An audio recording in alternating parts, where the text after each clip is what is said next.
Why did you decide to focus on the micro-influencer? It's because Beyonce wouldn't call me back, I know that's right? right. That was it. I mean, we did a few text messages back and forth, and I thought, man, if I could just get 20% of that 1 million that Beyonce gets per post, I mean, I'd help her put the picture up if she needed help. I'd babysit Blue, whatever. Anyways, you get my point. Welcome to the Networking with Michelle podcast, the show dedicated on providing you the how-tos of marketing and networking strategies. Here we believe in the Jim Rohn quote, success is nothing more than a few simple disciplines practiced every day. Thanks for tuning into the Networking with Michelle show. I'm your host, Michelle Gomez. Hey, today's episode is absolutely great. This is a great episode for a Monday because we're focusing on influencer marketing and creating that strategy.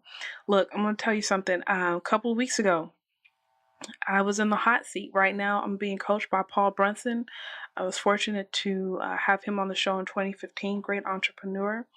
And right now, my ultimate goal is thought leadership. 5-10 years from now, thought leadership when it comes to relationship dynamics, okay?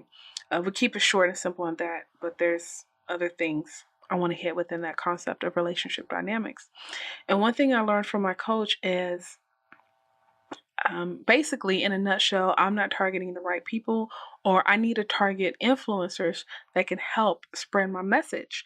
So I'm like, okay, great point. Never thought about that. Get off the call. Got the whole weekend ahead of me. So I'm doing research on all of this influencer marketing strategy. And somehow in my lap within a Facebook group, come across this article on micro-influencers by Shane Barker. Absolutely blown away. And the reason why I was blown away is because there's so many articles that talk about influencers and how much Kim K and Chloe and Beyonce are earning per post, but no one's talking about me, the little guy, right? The climber. No one's talking about the millennial that's climbing, has a good strategy, business, and ethics in place, but not necessarily all of the mass is coming to them. And Shane is talking about this. And I jump over to Twitter, I start scrolling through his timeline, and I was like, he has some really good stuff. Started reading some more articles that he has written. And the funny thing is, I probably heard other podcast interviews because he's been on those other podcasts that I listen to. But now that I'm in it, it's like his voice resonated. It's much higher because this is what I need to do. I need to get my stuff together. So I follow him on Twitter. And very rarely do I follow people on LinkedIn that I don't know. Like if you connect with me, I'll accept it. But for me to initiate it, and I was like, there's a lot of noise on Twitter. So I studied his feed. I studied his Twitter feed. There's a lot of noise on his Twitter feed. So I wasn't for sure if he was going to respond. So I jump over to LinkedIn, initiate the request. He accepts. And I was like, hey, I enjoyed your article on micro-influencers, as well as your PDF. He was like, thank you. And I'm going to be honest, y'all, I was really hesitant. Like, I want him on the podcast, but I don't know if I want him on the podcast because of my schedule. And, he's big time. I don't know if he's going to say yes. And went ahead and sent him that message on LinkedIn. He was like, hey, I'll be glad to be on your podcast. Here's my personal email address. So I was like, cool. Like this was easy. And Shane Barker, this is our guest for today. And let me tell you something, this brother is just a wealth of information. And some of the things we talk about to really set the tone is, what is influencer marketing and who has the influence?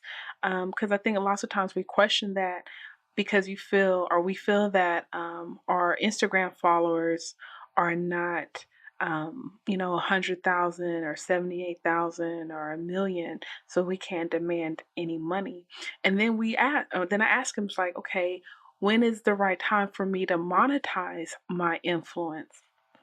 And we talk about how do we pitch to these brands, and is it one post versus a campaign? What is going to be the most value, mutually beneficial for the influencer as well as the brand? And Look, this is a great episode. If this is something that you're interested in, if you're a podcaster, blogger, YouTuber, create content, maybe you're a small business owner and you're like, I need to spread the word about my service, about my product, and I don't know what to do and how to go about it, this is the episode for you. And Shane is definitely the guy for you. Okay. A wealth of information. Please go to the show notes, michellegourmet.com/Shane, Shane Barker, and we're going to have everything there for you. Links to his articles, to his books, his PDFs, in order for you to create your influencer marketing strategy like the one that I am working on. Look, I want to let you know this episode is brought to you by Zero, the beautiful accounting software. Once again, I stand by this software. If you go now today, you can save 30% with the promo code, but you have to go to michellegourmet.com/zero. That's XERO in order for you to get that 30% discount. Hey, without further ado, Shane Barker. Hey everyone, I got Shane Barker. He is a marketing strategist who helps you generate online sales and leads. Shane, welcome to the show. How are you doing today? I'm doing awesome, Michelle. Thanks for having me. So, once again, I have to thank you because I was in a Facebook group, came across your article on Inc. This is why you need to work with micro-influencers. And I was like, oh my God, he's on to something here. Because with the way social media is, and I don't want to get too far ahead of myself, but that's the thing. Like, I need more followers because I want to represent brands. I want to get paid and all this kind of stuff. But before we get to all of that, how do you define influence, influencers and influence marketing?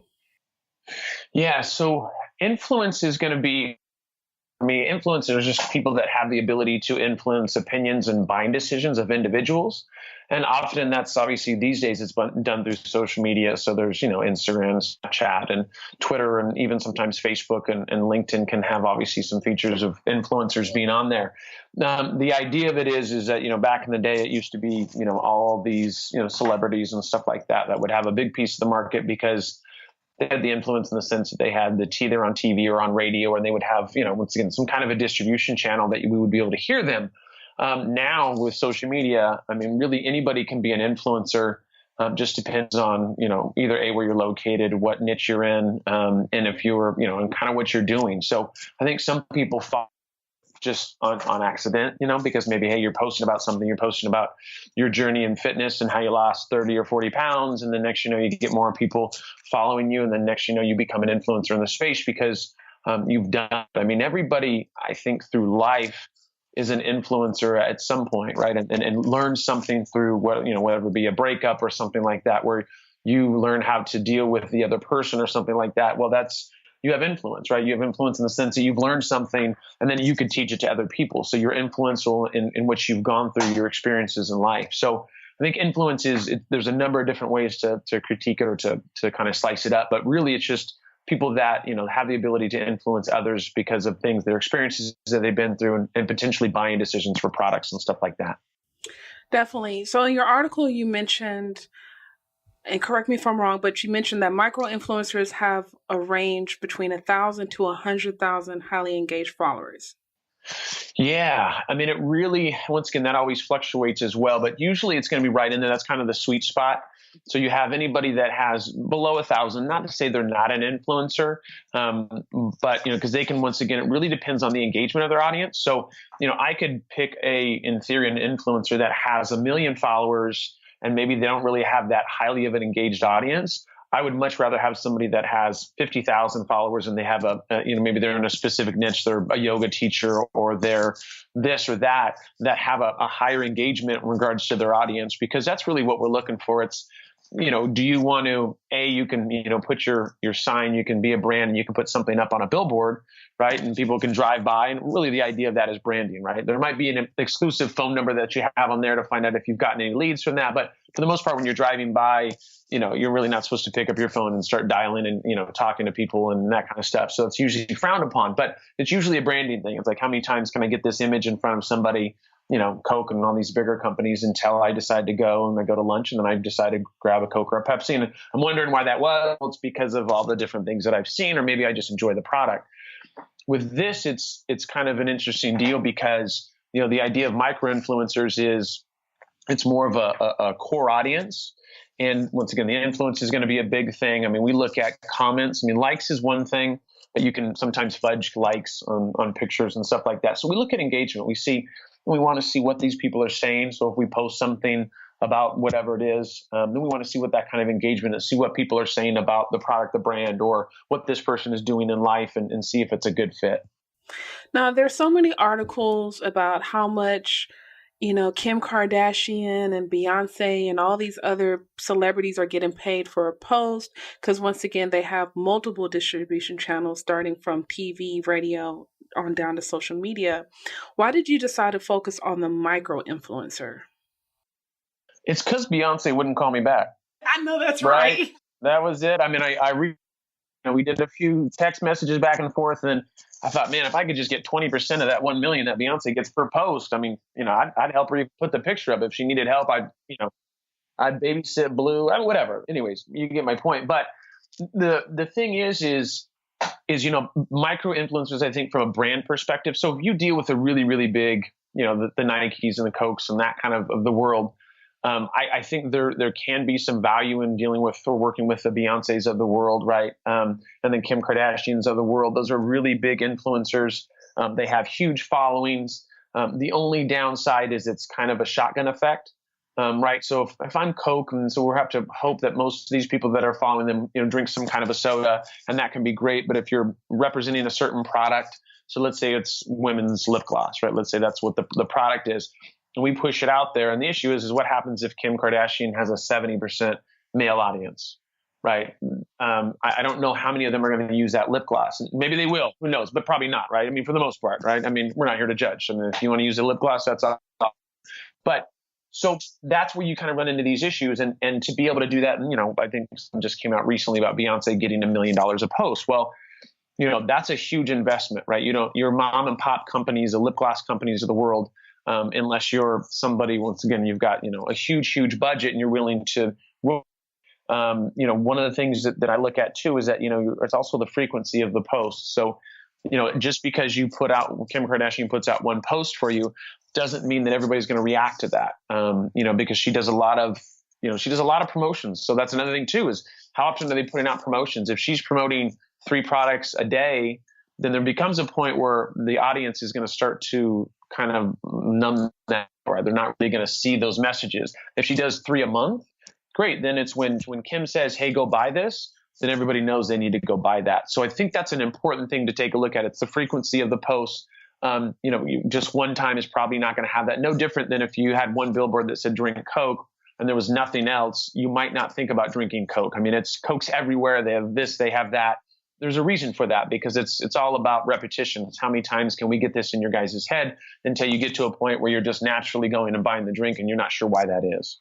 That's a good point, because I think for the micro influencer, is that I guess this is where the value really comes in. Like, can you create a campaign, not just let me get $500 for this one-time sponsor post, but let me create this campaign where I'm going to post 2 to 3 times a week for 2 to 3 weeks.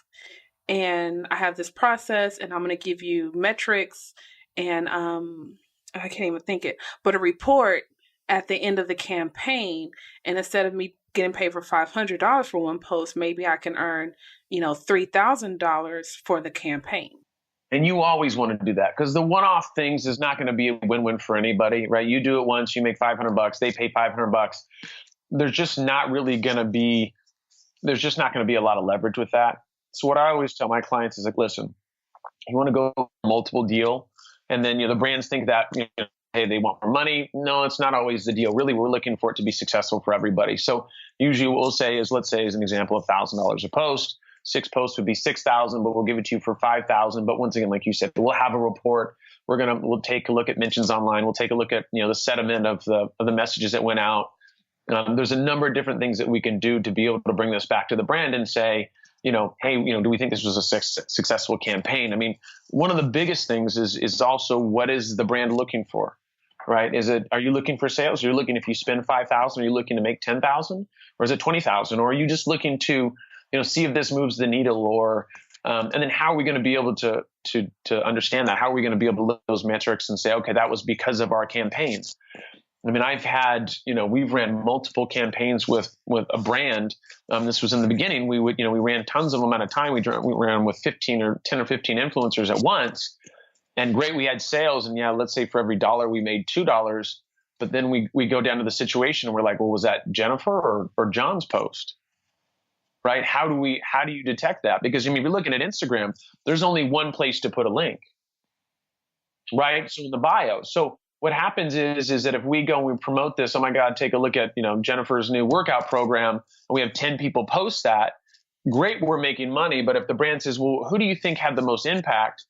Well, we don't know, because how do you do referral traffic? Like, how do I go from my Instagram, refer them to your Instagram, and then to a purchasing situation? So it's a little bit of a, there's other ways to do it. You can use coupon codes. Hey, make sure you go to the website and put in, Jennifer as a coupon code. But then you have people that go there and forget. I mean, there are different ways. There's higher level ways to, that you can, once again, figure out ROI and look at sentiment and that kind of stuff. But that was in the beginning, that was one of our biggest challenges, just because, you want to be, once again, the client's happy because they're done with their money. Life's good at the end of the day. But if you really want to figure out why that is, and you have to dig down deeper, we would do campaigns individually. So we would see if that would move the needle. And it just depends on, your idea of what the move the needle means, if it's, sales or mentions or whatever that may be. In the age of personal branding, that's the hot thing right now for the past maybe 2 to 3 years. When is it time? Let me back up. In the age of personal branding and the rise and popularity of entrepreneurship, when is it time to monetize as an influencer? Because I feel like all of it's being intertwined, and I don't know, like, which title is true, right? Yeah, like, what do you mean? At what point, like, once you get 1,332 followers on Instagram, is it time to like start calling yourself an influencer and putting the word out that you're open for business? Right. But at the same time, I think it's kind of reverse. It's like, oh, I have this marketing company, and it's like, oh, well, I have 3,000 followers and I can promote this bottled water. And it's like that you're not necessarily influencer, but you're like, hey, I can create a new revenue stream. Does that make sense? Absolutely. I mean, what I would do in that situation, let's say I'm a Joe Blow, right? And so I have 5,000 followers, and I'm big into yoga, let's say. So great. So I realize that, I have a heavy amount of engaged followers following my yoga page. Then what I would do if I was that influencer, to see if there's something to monetize there, I would go and take a look at your competitors. So you have 10 other yoga instructors in the world, right, that have somewhere close to the same following as you. What I would do is I would take a look at what influencer campaigns they're doing, and I would I would critique them. So I would either reach out to, whatever it is, Fuji Water, right, and say, hey, listen, I see that you guys did a campaign with, Jennifer Smith. Great campaign. We have kind of the same following, this, that, and the other. But let me show you something where I think you guys missed the ball is because of this, and this.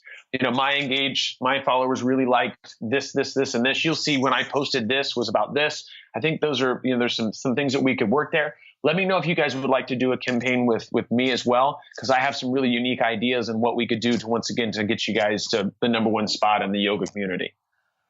Right? Because now what you're doing is you're comparing yourself. You're saying, listen, this campaign wasn't bad, but let me give you a little constructive criticism. And that the person you work with, not saying they're bad and not saying that I'm better. I'm just saying there might be a better way of doing this. And let me offer some insight there. Right. So now what you're doing is you're giving them, we're in today, everybody wants some value, right? I write these articles because I want to give you value. As an example, I gave you a little bit of value in some articles. You read it. You go, wow, this is maybe somebody I should interview for my podcast. And 2 weeks later, here we are. Right. So that was value that was put out there that I put out there for free. And then what happens? I get podcast interviews and I get people that reach out to me and I get to meet new awesome people like yourself. Right. So that's a win for me. So in the same situation, you want to take a look at what, that same niche and take a look at, or you go into Fiji Water and you go and you look at Fiji Water's competitors and say, hey, XYZ, hey, Calistoga Water Company. I don't know if you guys saw the recent campaign that Fiji did. They did it with XYZ yoga instructor out of Los Angeles. She's got about 15,000 followers. She's 30% men, 70% women. She's got a good engagement rate. I actually have a very engaged following myself. I wanted to share this with you guys, not to put it in your face, but I want to educate you guys a little bit on how they could have done something differently and how it could have been better. And maybe I would love the opportunity to get on a half an hour call with you guys to educate you guys a little bit about this influencer marketing and how we can work together. And they're going to say, wow, that's kind of awesome. Like we didn't know they were doing that campaign. You have a micro-influencer, so you're not coming in saying, hey, listen, like, if you guys got $1 million to spend, that'd be awesome. Maybe we could, you can send me over in like a briefcase with some unmarked bills would be awesome. We can get this thing going. I mean, you're saying, hey, listen, it's not going to be a huge, if you're ABC or Calistoga Water Company, to go spend $1,000 or $5,000 to test this thing out isn't going to be a huge, it's not going to, their ad budgets are huge. So, and then you also have smaller size companies. What I'll do is have work with, and this can be in a number of different spaces. Let's say you're like a food blogger. I mean, that's one of the things the food bloggers do is they'll say, hey, listen, I'd like to come and review your restaurant. And some people just do it just to review the restaurant. And other people will say, hey, would you guys be willing to give us 20% off or give me whatever it is, right? I mean, the only problem then is the review really legit because you're kind of getting something for it, right? It turns into a little more about like what you're getting. But there are ways to do that. I think one of the biggest things one of the things that people miss out on is the outreach side of things. You wait, if you have 2,000 or 5,000 followers and they could be great engaged followers. The issue is there's millions of people through social media, right? There's hundreds of millions. So how are you going to get found? Like you can either wait, you can sit back and wait for Calistoga to come contact you and say, hey, looks like you got a pretty good engaged following, or you can put yourself on the map, right? Or you can go and reach out to them and say, hey, who would be the right person to talk to about a marketing opportunity? For me, people should probably file restraining orders for me because I go on LinkedIn, I go here, I've sent fax messages to people. Stuff. I do some weird, I want to get in front of somebody. You're going to have a hard time. My wife, we've been together for 15 years. I don't think she could escape. I'm kind of being facetious, but she could escape if she wanted to. I'm sure. Plus, she's Italian and she's got a mean right hook. But anyways, that's not here nor there. But yeah, it's one of those deals. Is like, how badly do you want to get in front of somebody? And to learn the industry as well, because a lot of these brands don't know how to do a successful influencer marketing campaign or even a micro-influencer marketing campaign. They're a little nervous about it. You see the numbers of, I don't have $500,000 to spend. I don't have 100,000 to spend. It doesn't have to be that. You just need to make sure you find the right influencers, because that's key. Is what is their audience all about? Just because they have 1 million followers doesn't mean it's going to be, like as an example, we did a great campaign for a fitness. And this was years ago before there was tons of, now there's a lot of software where you can see analytics and, take a look at the demographic information and where they at and, what kind of followers they have and that kind of stuff. I used to use, these things called Excel spreadsheets, which actually you probably saw that in the download. That's what we use. It's like archaic now. People are like, what are these things they call Excel spreadsheets? Now there's programs and platforms and stuff. But, the things that we would do is that we would go and, you got to go find who those people are and take a look at that audience, because that audience is going to be important with that, with selling this. So we had, like I was saying, is that fitness influencer, we came out with a fitness ebook and we were doing this and we came out with it and it sold okay. And we didn't really know. It's like, God, and she had 3 million followers. I'm like, why is this thing not just selling off the shelves? And I had another client that had 180,000 and she'd been talking about her fitness journey for 3 years and people loved her. And we couldn't keep them on the shelves. They were PDF files, so they weren't really on shelves, but it was just like she was selling out. She was doing $2 to $3, $4 grand a day. And this other client that I was working with, she'd 3 million. And we thought, oh man, even if it was, 40% women, we're going to crush it. We didn't. And the campaign did okay. There was money made, but it was nowhere close to what it could have been. And now that we look at the demographic information, she has an 80% male following that, follows her for because she's a fitness model, right?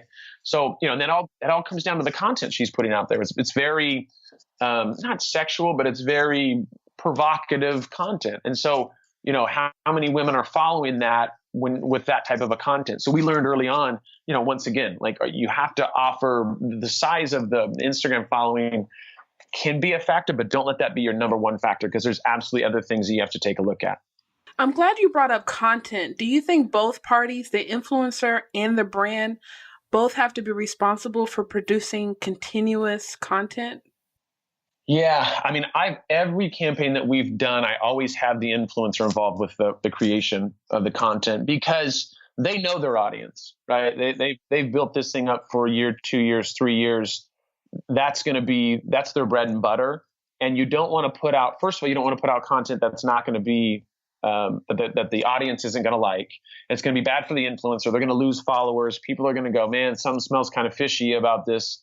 She's never, here she goes. She's always talked about being healthy, and now she's slamming a Coca-Cola and going, this is, the best drink I've ever had. Right. And they're going, well, it just doesn't really seem like Jennifer. Like, she was kind of yoga and she was drinking a chai tea yesterday, non-fat. It's like, now she's like, slamming like Snickers bars. It just doesn't, like, oh, it's kind of weird. So, that's where it's important, where when it comes to the content creation, I think it takes both sides. You have to listen to the influencer. If you're a brand and you say, we absolutely want this and this is what we're going to do, and it's not going to match with the influencer's audience and what the influencer thinks, that's where we talk about, it has to be a good fit. And it's important, if the influencer says, hey, that's not something I'm willing to do, then so be it. You have to respect that. And then maybe that's not the right influencer to work with. But the brand has to be open to suggestions. I think that's really important in this thing, because you have to come up with content. Once again, it's all about engagement and people, liking the content that's being put out there. So we have the influencer, we have the brand, we have the content.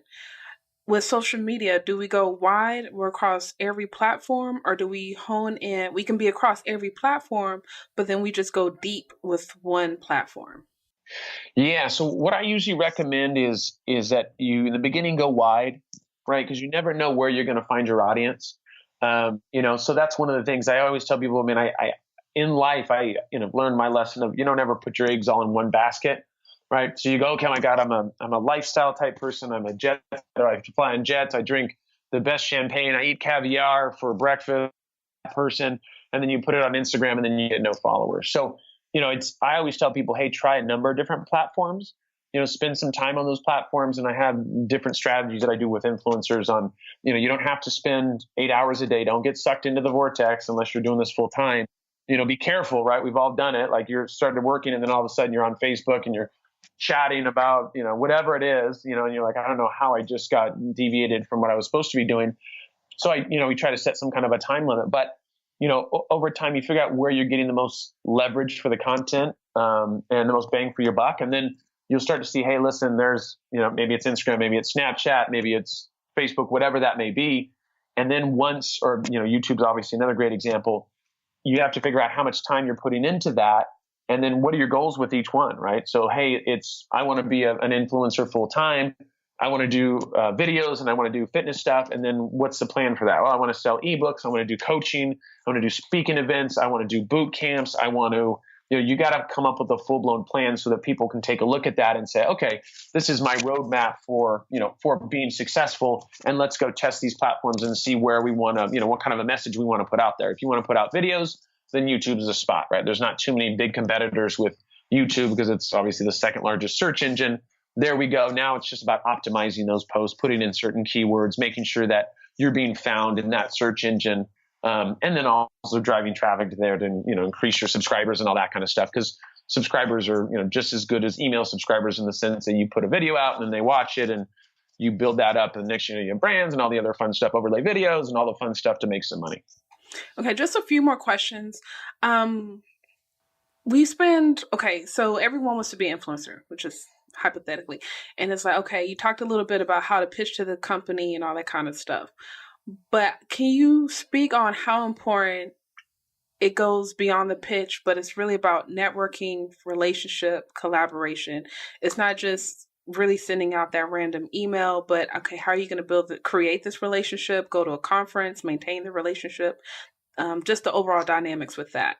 Yeah, I mean that really is one of the most important things. I mean, the thing is if you're an influencer and even a micro influencer, there once they get to a spot where you start doing some sponsored posts and stuff like that, other brands will see that. I mean, it's no different than you're at the high school dance and nobody wants to dance with Jennifer, and then Bob dances with Jennifer, and the next somebody else wants to dance with Jennifer, right? It's that like I don't want to be the first one to do it, but once everybody else does and it feels comfortable, right? So it's kind of the same deal. Like once you get a few clients going, you know, you it's going to be easier to pull those people in. But if from the brand perspective, it's extremely important to develop that relationship, because once the influencer gets to a point where they start to understand contracts, where they start to understand what the value of their profile is bringing, they get more offers of people that are offering 500, 1,000, 2,000, whatever that is.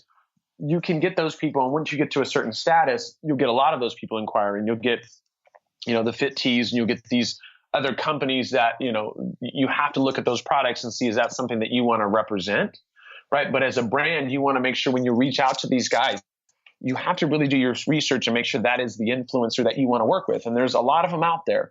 So you have to say, okay, out of the research, I'm going to go do the research. And there's obviously platforms that you can go and take a look up, influencers. There's like Hyper Brands is one that I use, or it's called Hyper, HYPR. Brands.com is a good one. Insight Pool is another one. Marketly is another one that I've used in the past.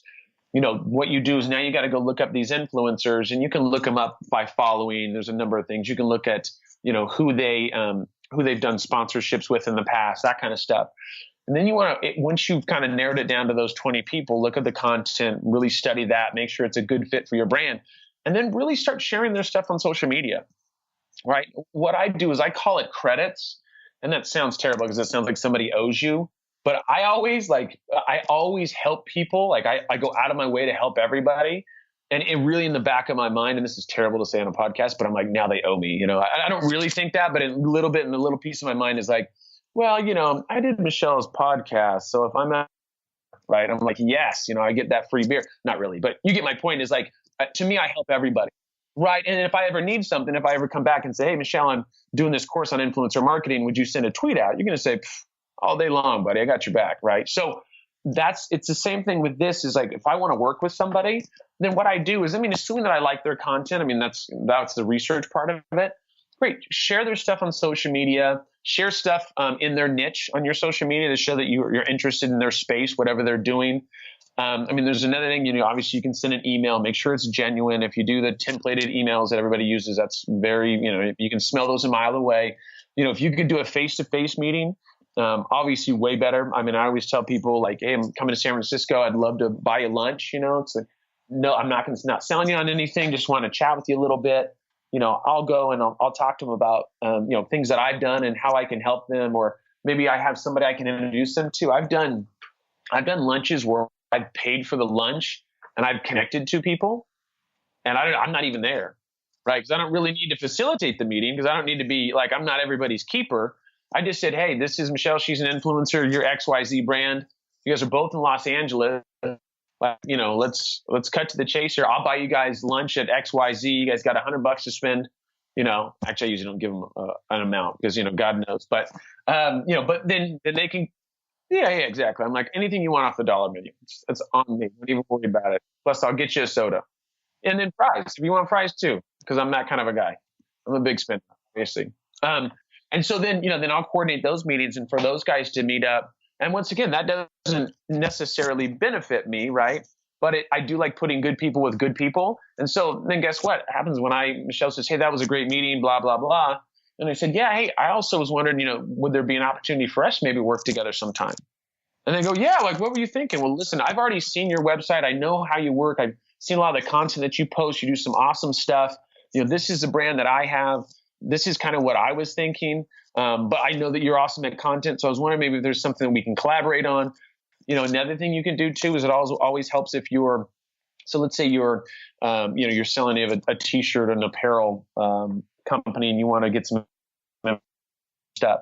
We're doing right now about this. Donate 15, 20, 30% of it to a good cause, right? To whatever it is. It's, somebody to a cancer organization or something like that. And then what I do is we reach out to influencers that have had some kind of a bout with cancer or have had a family member and say, hey, listen, would you be willing to, I'm giving 50%, whatever this is, to this organization for cancer.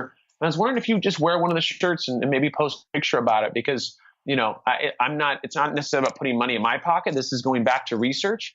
And is this something you'd be willing to do? Once again, that's not the only email. I mean, you want to, once again, engage with them and kind of, once again, make them feel like you're helping them out, because that's important. You want to, give back before you ask for something. But that's some easy ways to kind of to break that ice, because you have to, an email of just saying, hey, we want to work with you, we have a $500 budget. If they jump on that, then they jumped on all of those, and I have to question if they're in it for the money, or if they in it because they should really be looking at your product as well. They should also go, wow, this is a great fit for my audience, and they should protect their audience, because that audience believes in them. There's some authenticity there, right? And some trust that goes on there. So it's important that they protect that. And it's something that's overlooked sometimes with some influencers. Yeah. Shane, I just want to acknowledge you once again. This all started a couple of weeks ago. I was on a coaching call. I'm going through Paul Brunson's mentoring program on thought leadership. And basically, I was getting coached and he was getting my life in order. And we came to the conclusion that I need to create an influencer marketing strategy in order for me to, one, increase my influence and to get my message out there and everything. So started researching. Like I said, I found your Inc. article in a Facebook group, went to your website, started downloading stuff and reading other articles. And then I was hesitant, but I reached out to you on LinkedIn and, of course, Twitter. I started following you. And I just want to say thank you for, one, your articles, for doing this interview and just providing good content, because it's literally at this moment, it's helped me critique stuff on my website, my media kit as I continue to work on this influencer marketing strategy for myself and my company. And I'm just very, very grateful and appreciative of you for doing this interview and everything that you're doing as a whole.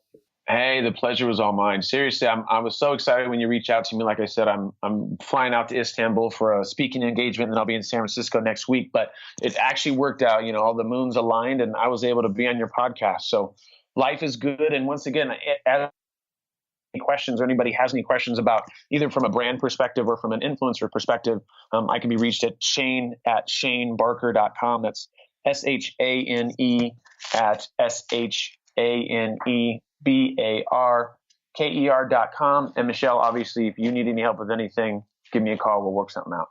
Final question. How do you define success? Woo, look at you, man. You left the big one for the end, huh?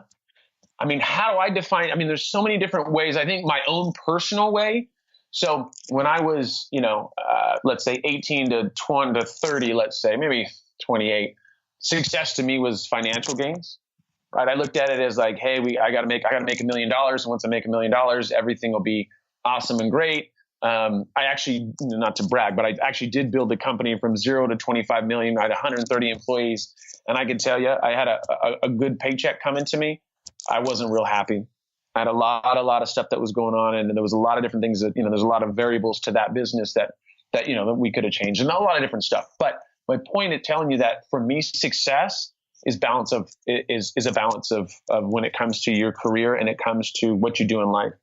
Because I was a slave to my business. I worked 18 plus hours a day. If not, I was 30 pounds heavier than I am now, was eating unhealthy, and was, probably on my way to having a heart attack. And I mean, my mom seriously was like, I probably thought you had 2 years left. My mom's a nurse, so she's pretty educated in the field of seeing if people are well or not. So for me, I think success is, there's the financial side of it, but there's also that balance of life. I mean, now I go to my son's baseball games and I spend a lot more time with my wife, and, I've built things a lot differently now, where I don't have, I only have 12 employees, and they're international. They're all over the place. But, I've been able to get to a place where I feel like success is having that quality of life and being able to have that time that you spend with your family and your friends, but also work and spend time with your brand, but having that balance and making sure that you have a well-balanced life. I love it. Hey, everyone. Thank you for tuning into this episode of Networking with Michelle. Remember, I believe in you, and a personal connection leads to an influential network.